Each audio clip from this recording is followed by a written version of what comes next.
The Scripture cannot be broken. You know, when people ask me sometimes, Josh, what do you believe about the divine inspiration of Scripture? How is Scripture inspired?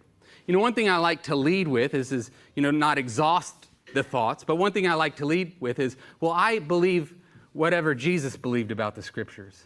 And one thing Jesus said about the Scriptures in John 10:35 is that the Scriptures cannot be broken, that the Scriptures are unbreakable, right? The Scriptures are not just a collection of highly intelligent Hebrew scribes who told interesting stories about history, but ultimately they have flaws in their testimony.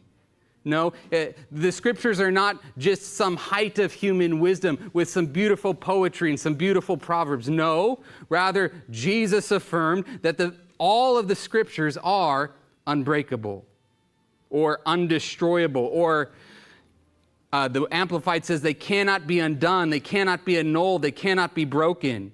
The New Living says the Scriptures cannot be altered.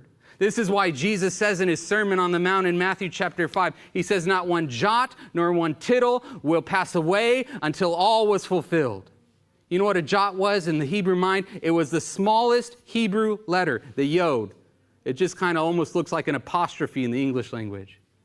And then the tittle, you know what the tittle was? It was just the little tiny markings that distinguished one Hebrew letter from another Hebrew letter.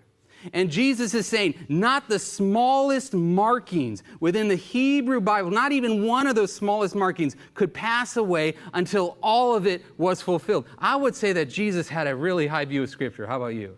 I mean, that seems like Jesus takes, it at its, not just at its very word, at its very letter.